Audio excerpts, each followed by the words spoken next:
Saya pernah cerita. Hakim punya uang 149 miliar. Dari dana konsinyasi kan dulu, kan dilaporkan. Masuk dia. Tapi dia tidak berani masukkan ke daftar kekayaan, dititip ke temannya nih. Pak Agung titip nih uang ya. Ini punya saya ya, tapi kamu buat rekeningnya agar saya tidak ketahuan. Begitu pensiun, Pak Agung lari. Mau lapor ke siapa? Mau lapor, kamu kok. Laporkan itu berarti kamu dulu korupsi, tangkap dia. Iya kan? Karma. Ada lagi yang istrinya bawa uangnya selingkuh dengan bawahan suaminya yang korupsi itu. Nggak berani lapor lagi. Itu namanya hukuman otonom. Bahkan ada yang mengatakan ada orang tabrak mobil jedet gitu. Nah itu kalau korupsi katanya. Padahal itu belum tentu dan mungkin tidak ada hubungan. Tapi masyarakat menghukum begitu. Rasain loh. Seorang yang berlaku korupsi membuat industri-industri hukum itu meskipun bebas dari hukum tapi tidak takut pada hukuman otonom, maka dia akan mendapat neraka.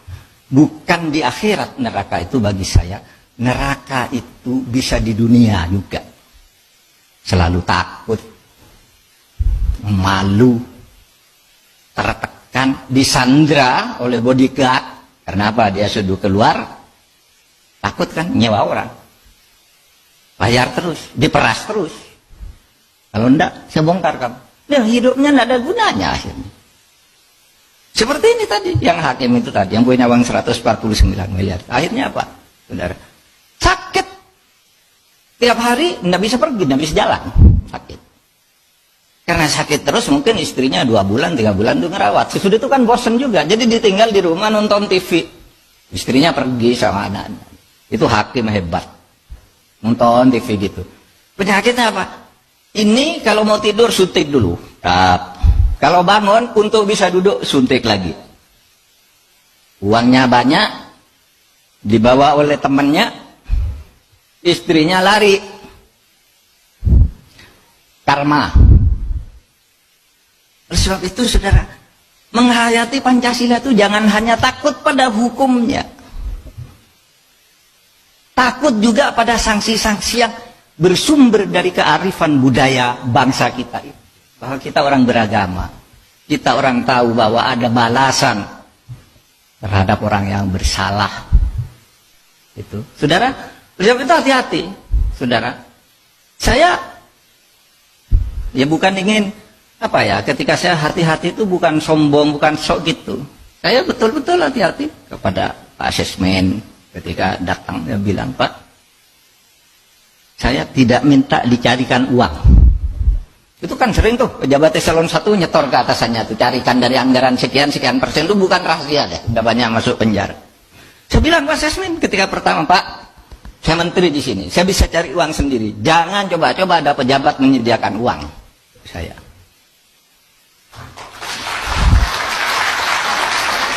Kenapa? Karena kalau saya perlu bisa cari sendiri, ngapain nunggu Anda? Dia bilang gitu. Sama, Pak, saya enggak, apa namanya? Bilang ya, di kantor tuh kalau ada keperluan pribadi, tolong diganti. Mungkin malu minta sama saya titip uang, nih minta ke dia, apa saja. Kalau pribadi, tapi kalau uang memang halal, ya kasihkan dong, jangan diambil. Ya kan ada tuh yang halal-halal itu. Banyak. Yang halal kasihkan, tapi yang keperluan pribadi saya juga tidak minta dispensasi. Coba nih bayangin orang dari luar negeri bayar untuk tidak karantina. Nih hari ini nih anak saya dan cucu saya pulang dari Nederland 3 hari lalu. Saya suruh karantina, tidak usah nyebut bahwa kamu anak saya atau anak karantina. Kalau lebih mudah teknisnya saya suruh uruskan teknisnya saja. Tapi bayar. 10 hari juga, 10 hari. Padahal saya sudah ingin ketemu dengan cucu, dengan anak, dengan mantu gitu, ingin kumpul. Sudah 10 hari dulu di hotel sekarang. Jangan keluar. Kalau nanti keluar terus ada kasus, Saya yang ngasihkan kamu ke pejabat, ke aparat. Kenapa? Ya kita harus mulai dari diri kita sendiri, bukan karena sombong. Bukan karena sombong. Kok sombong banget? Justru karena takut. Takut pada itu tadi.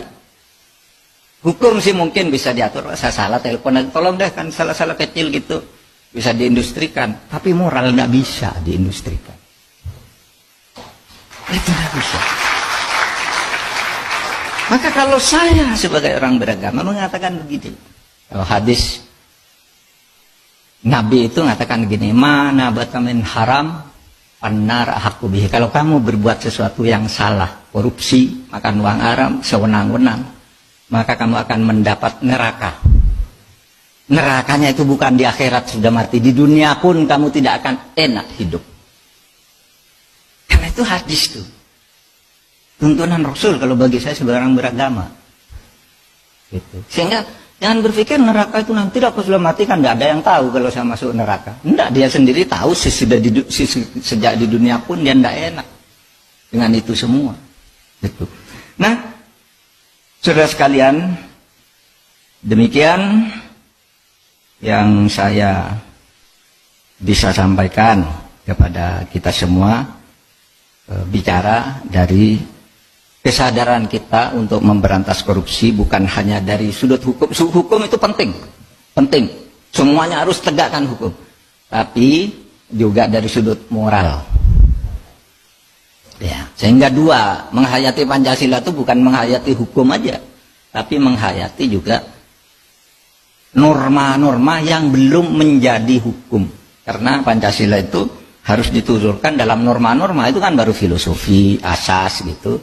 Lalu ada normanya yang ada hubungan. Ini banyak yang masih di tingkat asas,